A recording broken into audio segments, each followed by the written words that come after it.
తిరుపతి నగరంలో ఆర్యవైశ్య సంఘం ఆధ్వర్యంలో మట్టి వినాయకుల వితరణ కార్యక్రమం చేపట్టారు. పవన్ కళ్యాణ్ స్ఫూర్తితో గతం కంటే అధికంగా వినాయక విగ్రహాలు పంపిణీ చేయనున్నట్లు నిర్వాహకులు తెలిపారు. దీనిపై పూర్తి వివరాలు మా ప్రతినిధి హరిబాబు అందిస్తారు.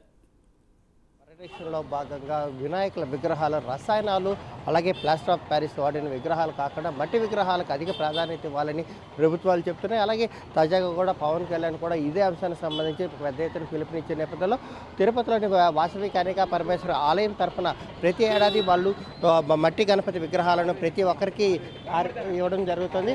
ఆర్యవైశ్య సంఘం తరఫున కూడా వీళ్ళందరూ పాల్గొని ఎవరైతే ప్రజలు వస్తున్నారో ప్రజలకు ఉచితంగా గణపతి విగ్రహాలను అందజేస్తున్న పరిస్థితి అయితే కనిపిస్తుంది.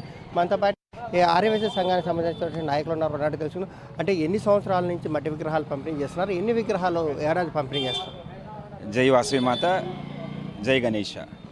పర్యావరణ పరిరక్షణలో భాగంగా ఆర్యవైశ్య సంఘంలో దాదాపుగా 10 సంవత్సరాల నుంచి ప్రతి సంవత్సరం కూడా వినాయక చవితి ముందుగా మట్టి వినాయక విగ్రహాలని ఇచ్చి పూజించమని చెప్పడము ఒక బాధ్యతగా చేస్తున్నాము. ఈరోజు కూడా ఈ కార్యక్రమంలో దాదాపుగా భక్తులందరికీ కూడా పంచడానికి చేస్తున్నాం. ముఖ్యంగా మనందరికీ తెలుసు, పొల్యూషన్ చాలా ఎక్కువ అవుతుంది. రసాయనిక వినాయకుల్ని వాడడం వల్ల మనకే ప్రపంచం మొత్తం కూడా స్పాయిల్ అయ్యే అవకాశం ఉంది, ఆక్సిజన్ లెవెల్స్ పడిపోయే అవకాశం ఉంది. సో మట్టి వినాయకుడిని మనం ఎందుకంటే వినాయకుడిని ఖచ్చితంగా వినాయక చవితి రోజు పూజిస్తాము. మట్టి వినాయకుడిని పూజించి స్వామివారి మన్ననలు పొందవలసిందిగా ఆర్యవైశ్య సంఘం తరఫున కోరుతూ, అందులో భాగంగా మట్టి వినాయక విగ్రహాలని ఉచితంగా పంపిణీ కార్యక్రమం అనేది ఇవాళ మేము చేపట్టడం జరిగింది. జై వాసవి.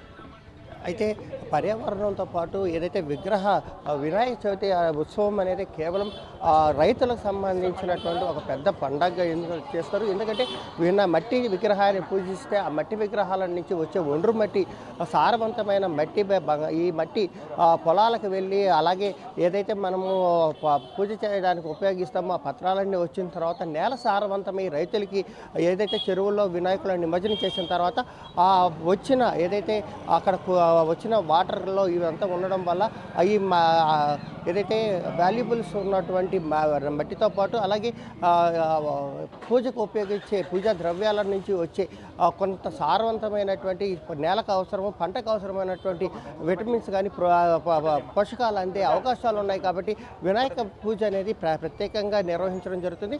ఈ వానాకాలంలో ఈ పండుగ చేయడం వల్ల పంటలు కూడా సమృద్ధిగా పండుతాయని చెప్పి కూడా శాస్త్రవేత్తలు చెప్తున్న పరిస్థితుల్లో ప్రతి ఒక్కరూ మట్టి విగ్రహాలను వాడితే నేల సారవంతం అవుతుంది.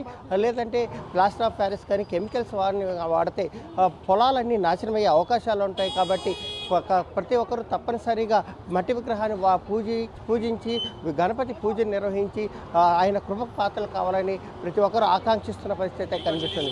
కెమెరా పర్సన్ అరుణ్తో ప్రైమ్ 9 న్యూస్, తిరుపతి.